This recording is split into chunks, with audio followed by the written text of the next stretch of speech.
Now, I don't know about you, but I hate reading. I hate words. Words are for turds. That's what I say. Words are for stinky old turd adults who say things like, "Oh, well, if you think about it logically," who quote their favourite writers because they've got no original thoughts of their own. What I like are pictures, picture books. Pictures is the way forward. It was good enough for the ancient Egyptians. They don't need words. They communicate through imagery, images, because a picture can say 1,000 things. So I'm looking at art books. Here's number 10. Well, I mean, I say number. So I hate introductions, but I need at least a preface. So I'll call it a preface instead of an introduction, and then I get away with not doing an introduction at all, but instead doing a preface.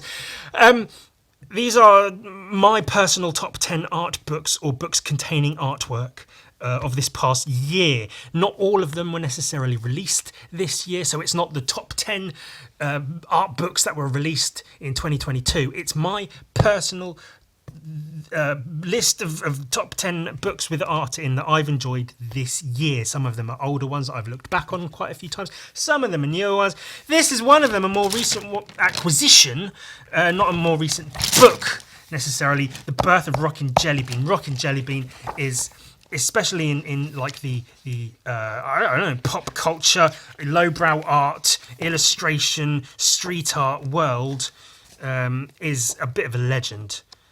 If you know contemporary art and illustration, Rockin Jellybean is up there with the best of them. So far, I've not really found any brilliant examples of his work in this book to show you. But there are some, I promise. Usually known for his really sexy drawings of sexy girls, really good flesh. He draws amazing, like squishy feeling flesh. He's got really good sense of meat. A good sense of meat in his drawings. Everything feels really solid, and that's what I like, because it's, you know, anyone can draw the anatomy. Anatomy is easy. If you have difficulty drawing anatomy, it's because you're an idiot and not because anatomy is difficult to draw. But anyone can draw anatomy, but to draw anatomy even in a stylistic way that isn't necessarily realistic, to make it feel full and solid and realistic is not such an easy thing. This guy does it really, really well. And this is a good book. This is a book especially good because it talks about his origins, where he came from, where he got his start, and how he became the man he's known as today, which I didn't know about before reading this book. So I was very, very glad when I was actually gifted this book, which was very nice. And I didn't know almost anything about Rockin Jellybean before, so it was very, very nice to learn things that I hadn't known before, which sort of goes against how I started the video with reading and stuff, because, you know, I did that. I lie a lot, by the way, so, you know, take everything I say with a pinch of salt. Look at that. That's just antennas. Hair is good sometimes. I mean, these things, udders. I like udders. I like milk. I'm a cereal fan. Just gorgeous, gorgeous artwork. And the girls are all right too. Oh, see? Fleshy and shiny. Wet and solid and fuck. Ugh. I mean, to say Rockin Jellybean is good is redundant. There's no need to go on and on about it. But this is a book I've only had a very short space of time as of recording this video, but I've already looked through again and again and again, at just marvelling at his drawings and paintings. Sitting here going, oh, why can't I draw? Yeah, whatever. So that's cool. Next up, another book full of drawings of girls. It's called Pictures of Girls. It's by Zach Smith. There's no specific order to these books. I'm not saying this, number 10 is my 10th favourite book of the year. It's just the 10 books that I've enjoyed this year in no particular order. This is one of them. Again, an older one, a relatively newly owned one for myself. Does it have a year? No, it doesn't say what year it was put out in. I assume early 2000s, but there's no like publisher note with a year in it that there usually is in these kinds of books. So who cares anyway? Zach Smith is a punk alternative artist, painter of art. He's also been in the pornography industry as a performer, and I don't know if it's as such, like as a result of that, all of his friends happen to be, or most of his friends happen to be girls who perform in porn or are naked in clubs or on the internet or otherwise. I don't know if his friends were porn stars first and then he got into porn, or if he got into porn and then his friends became porn stars, or whatever order it happened in, but it happened. Either way, so he paints and draws a lot of girls who appear naked on the internet. And this is some of them. Some of them are clothed, some of them are naked. But one thing I always marvelled about Zach Smith's work is he considers himself a maximalist, which is obviously in opposition to minimalism, is maximalism. Whereas minimalism would be, just have like a basically drawing of a nude, whatever. Whereas Zach Smith draws the girl, the body, the form, whatever, but then fills the painting with details. And this is all done in acrylic paint. He uses a very, very, not odd technique, but quite a different technique to any techniques you might learn about in painting classes and whatnot. And as such, his paintings have a very distinct look to them, where he uses sort of a base of black acrylic and then very watered down layers of acrylic paint to sort of let the wet liquid plastic paint sort of like form on the page and create these interesting textures and colours. And the colours are very good. His use of light and shadow is really good. But it's the details in the background, just he fills them with insane hand-drawn, hand-painted details. Lots and lots of like drawings of drawings, which I love. All these like drawings of photographs and things in the background. All the wires in the backgrounds of pictures and comic books and shoes and bags and things. Lovely, lovely, lovely artwork. Lots and lots to look at. And that's what I love about his work, is you don't just necessarily flip through it and go, oh, these are some good drawings. You flip through it and every piece is just stuff to look at. There's stuff going on. Whole bunch of stuff. That's a drawing of him. So that's cool too. This is this is Active Measures, a series of books by Electric Pick. 1, 2, and X. This one I can't really show. It's all pornographic. I'll look through this one just to show you. But received these Electric Pick, EPHK on Instagram.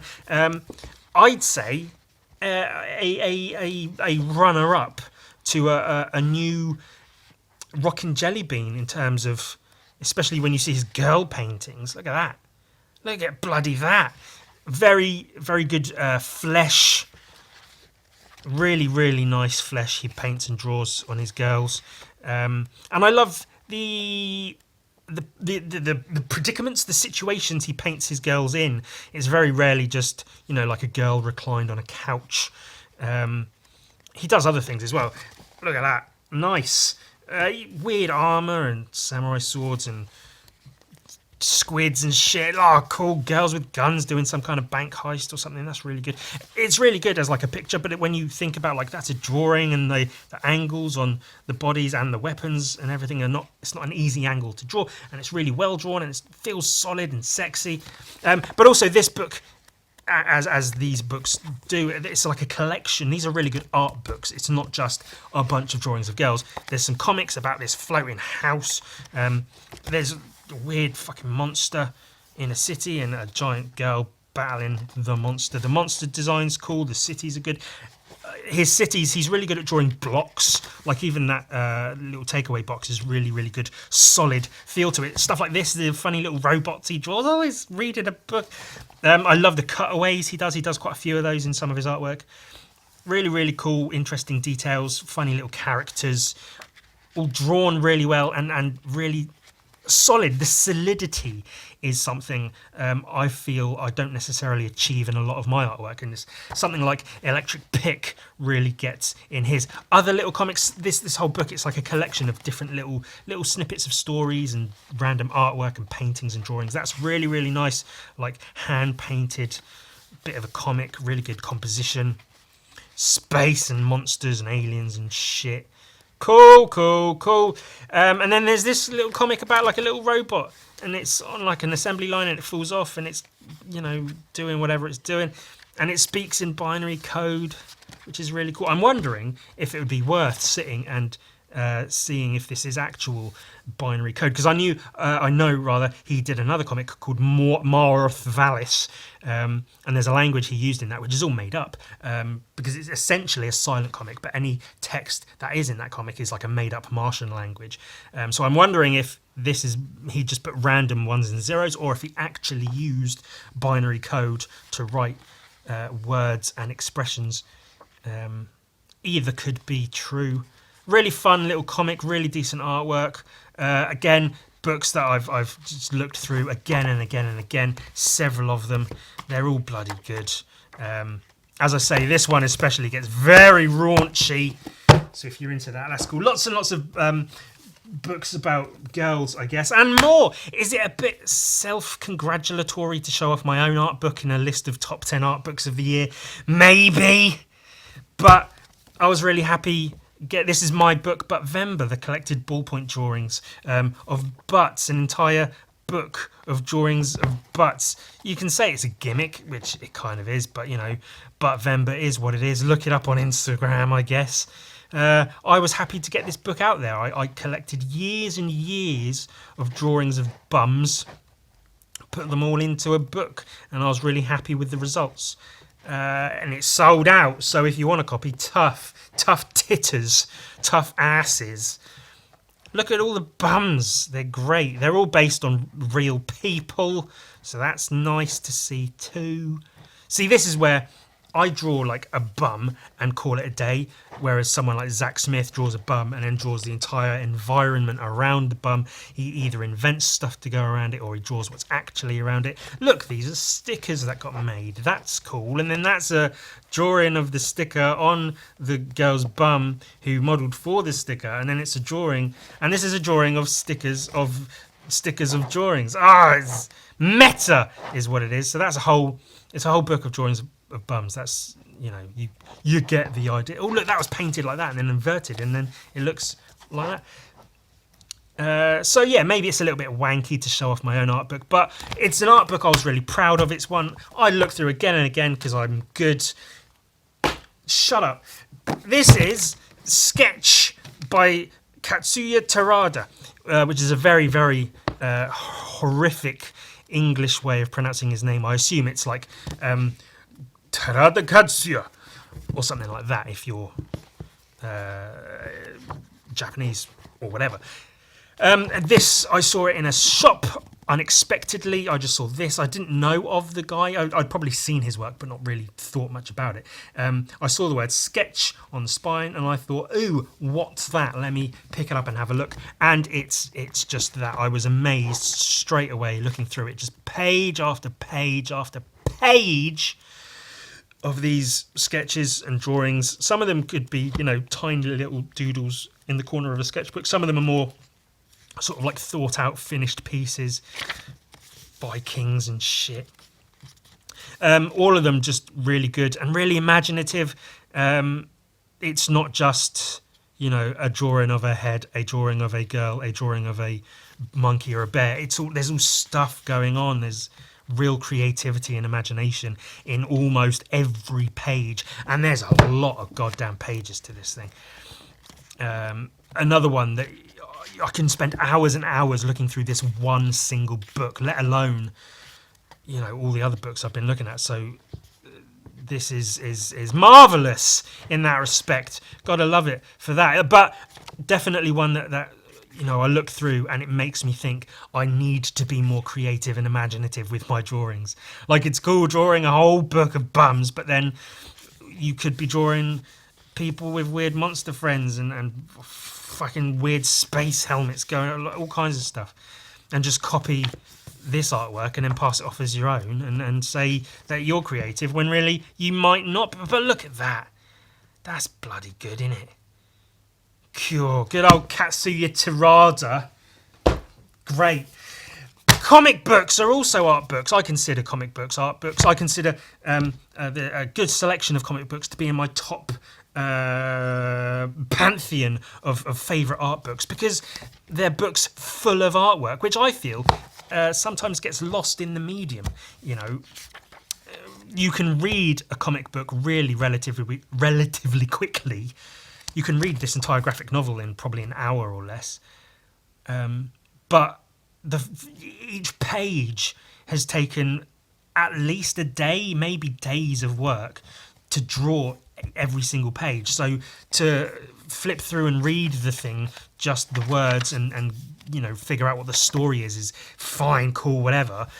But it does an injustice to the artist to do that, when really you've got to appreciate the time and effort and the craft that's gone into making artwork like this. And some comic books feel like they are drawn to get the story across, to put out a monthly comic just to get it done, because Spider-Man needs to keep going in his series, the Avengers series has to keep going.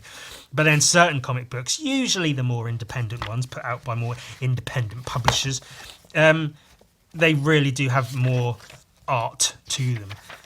You know, even within the comic book art, there is more of an art form in the way the art is made. And something like Ultra Mega, drawn by James Harron, is just not even a perfect example. I don't want to say, oh, it's a perfect example of a really well-drawn comic book. But, like, the artwork is just so good and so impressive. The drawings are in comic book terms, really impressive in terms of building pages, building panels, building a little world within the book is great. And then the drawings themselves have a lot of character to them. They're not just, you know, Marvel, DC level comic book artwork. There's so much, like, character and talent and skill in every drawing, in the musculature and angles and style and characterization. And the inking is fantastic, and it's all just bloody good. And this is another one I've like, I will regularly, if I am taking a train journey somewhere, I will regularly put this in my bag to look at on the train, just to look through it again and again, because the drawings are just that damn good. So this is easily, I mean, I said there's no real, like, order to which books are on this list. However, I think this is getting towards my top favourite few books. This is definitely one of what I'd consider my favourite art books of this entire year, and I think it came out this year, so that's cool. I love his designs of monsters as well. I really struggle to draw monsters that actually look good and interesting, and the monsters that James Harron draws in things like this are really good and interesting. I should definitely pick up more of his work if I can find it, and I suggest you all do that to another comic book. This one was suggested to me. I'd never heard of it before. I very much knew the artist, Mick McMahon. Isn't that the guy who owns the fucking WWF? Yeah, I've known the artist. He's a 2000 AD artist from way back in the day. Judge Dredd, Slain, all the rest of it. I'd never heard of this comic book. Someone said, you should check out this book. So I checked out this book, and it's really good. It's a post-apocalyptic story about this soldier that gets woken up and trudges his way across the post-apocalyptic wasteland as possibly the last human alive. He has some internal struggles, some existential crisis going on. But there's something about the artwork that's really sort of tense and gripping. It's very... His artwork's always been a little bit off kilter, I guess, especially in later years. He's really gone a bit curious with it. But the artwork has a lot of feeling in it. It's very dark in parts, which really works for the tone of walking around, you know, a post-apocalyptic nuclear blasted wasteland, like in panels like this, where you can see the wreckage of the city. It is very Fallout 3 feeling, very dark and dreary, and really does put across the sort of emptiness and desperation in a world with almost nothing left in it.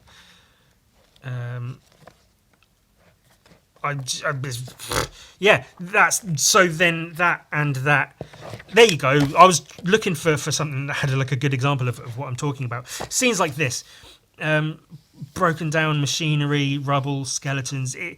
It sounds simple, like, well, yeah, that's just what you'd draw in a post-apocalypse. The colour is a strong part of it as well.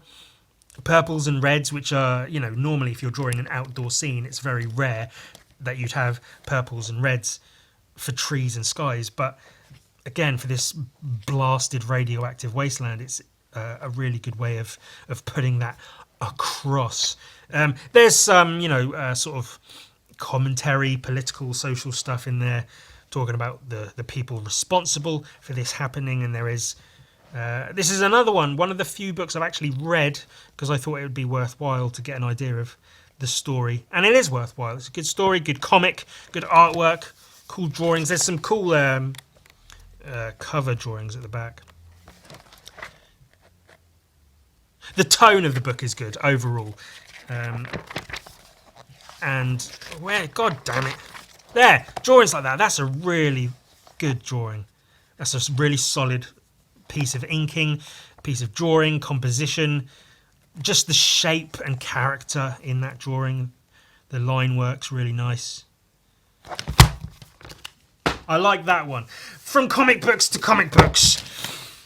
Hellboy Artisan Edition collects the scans of the original actual drawn artwork for a load of Hellboy comics. I've gone over Hellboy comics in my videos again and again and again and again and again and again and again. I could easily have a top 10 art books of 2022 and them all be Hellboy art books, or at least Mike Mignola art books. Hellboy comics, Mignola art in general, because there's not even much I can say about it other than he's just an absolute master of his craft. Like, certain people are really good comic book artists or really good artists in general, or they'd be on top lists of artists of this year or whatever, but I think few of them really necessarily deserve to have the word master given to them. Someone like an obvious one is Kim Jung-gi, a master, absolute master of what he does. And Mike Mignola is someone I consider an absolute master of what he does in terms of composition, page layouts, world building, character design, tone of stories, and translating stories like folklore and folk tales and stuff into a drawn page. He's an absolute brilliant master of all of that. And here, again, collections of Hellboy comics will be ones that I stick in my bag when I travel just to look at again and again and again, because I can just happily pour over them and just know that, like, again, back in the day, you'd see this and be like, well, this is really basic and boring. But when you think about putting together a comic book and the information you need to put on a page and how perfectly he does it and how perfectly he uses light and shadow, and these are all drawings, they look basic, but try and do it yourself and you won't be able to. You will not be as good as Mr. Mignola. And with Hellboy especially, he built something almost accidentally from what I understand, but he built something that is just outstanding. The character and the world he ended up creating around the character is something that has very rarely gets done at all, and the fact that he managed to do it without really trying is something that will be endlessly impressive to me. And it's really cool to look through not just the comic books, but the raw artwork of the comic books, where you can see blue lines. I don't know how well the camera picks it up, but you can see where he's sort of not drawn certain parts and rubbed certain parts out,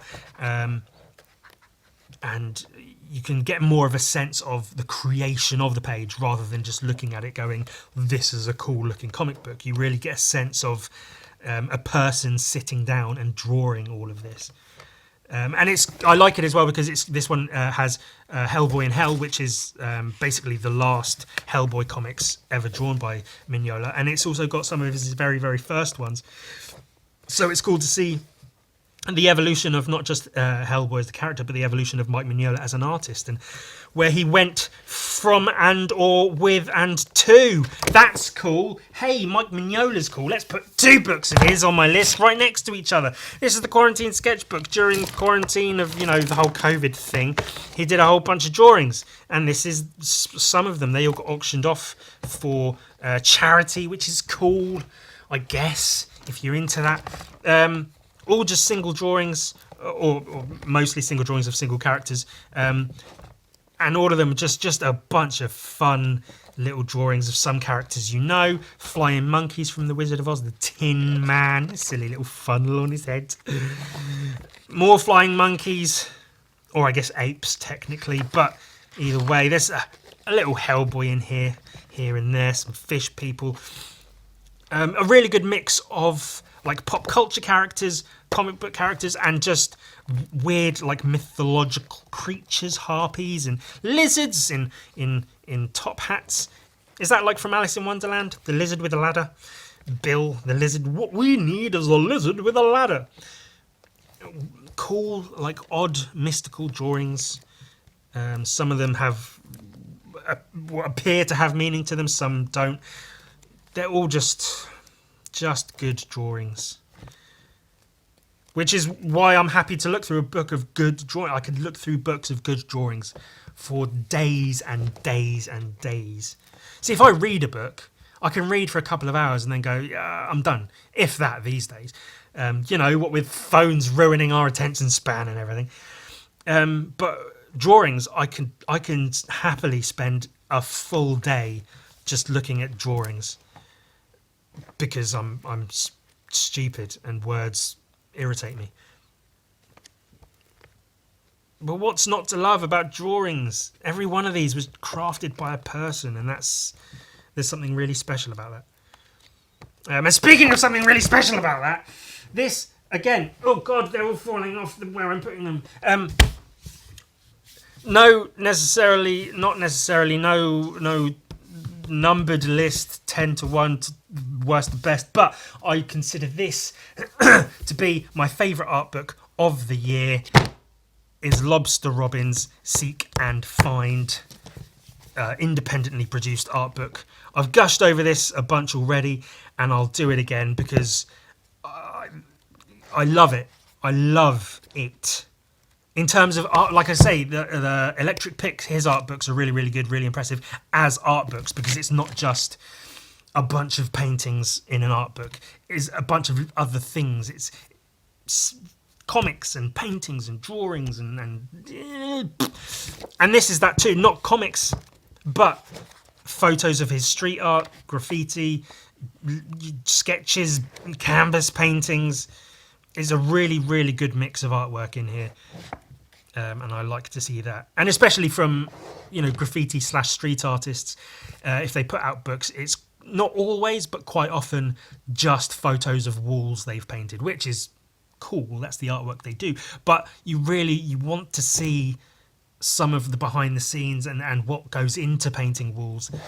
And he doesn't just paint walls, Lobster Robin. He does stickers. So you get to see some of his stickers, and those are really cool. Fun little drawings. And here's some of them in situ. Look, that one's got rain on it. That's cool. And then collaborative paintings he's done. Drawings, love to see those. Like, cool wall paintings, really, really good, really impressive stuff. Funny little drawings that he's done in his sketchbook. There's an eye. Look at that guy's just got his pants on. That's funny. That's what we like to see. Stuff with his missus. A big monkey. I mean, I love his drawings just in general. They're just fun looking drawings. They look like they're fun to make as well, which is really important. Because sometimes I see drawings and it almost fills me with anxiety of thinking about how labour intensive they can be to produce certain things to a certain level. Whereas Lobster Robin's drawings really look like they're fun to sit and draw. A funny little Homer, a goat, funny skulls, really nicely shaped, funny little skulls. Like, they just look fun to draw. And I know, personally, the process of you get like a Posca marker, just do some shape with a colour in it, let that dry, and then go over it with a marker.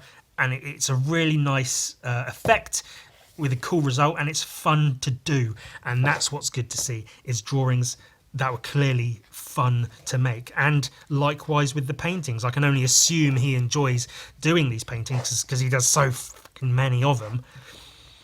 And the guy's pretty cool, you know. I consider him a friend. I speak to him now and again on Instagram and such. I hope to be able to shake his hand one day after I've peed all over it. You know, pee on my hand and then shake his hand and have him not even know about it. It'll be really, really funny. But this book, I really, really like this book. When any of my friends put out art books, I'm really glad, because that's like my favourite thing. My favourite way to consume art is through books. Like, it's cool to go and see art, but I prefer books, art books. So whenever an artist friend of mine puts out a book, it's like my favourite thing. So when I saw Lobster Robin was putting out a book, I was really excited, and then to get it in my hands, it feels good. It's great quality. The dimensions of the book are good. It's a good thickness, good size, not too tall, not too short. It's not square. Square books are cool, but this is a really, really nice shaped book. The quality of the artwork in it is amazing. The breadth, the span of different kinds of artwork is really, really cool. And I love his artwork just anyway. It's weird, it's fun, it's goofy, it's deep and insightful in places. It draws monkeys. I like monkeys, weird creatures and shit. Yeah, easily my favourite art book of the year, this one. And I'm really glad to have it. And that was 10 of top art books that I've liked this year. I hope you watched a video like this and went, hey, that was certainly a video like this. No chance. No chance at all. You've got no chance. No chance at all. Come and get it. Come on.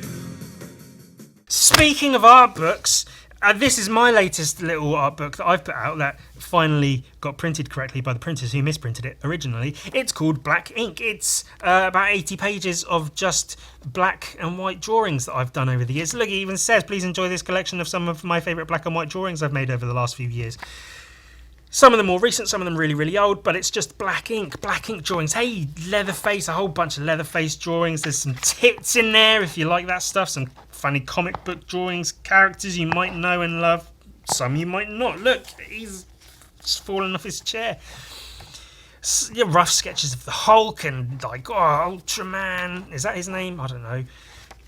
Some drawings of just things, stuff. That's cool. But this is available now. Go to ewan.com. I'll put a link in the description or whatever, and buy my book. That would be really nice if you did. Thank you.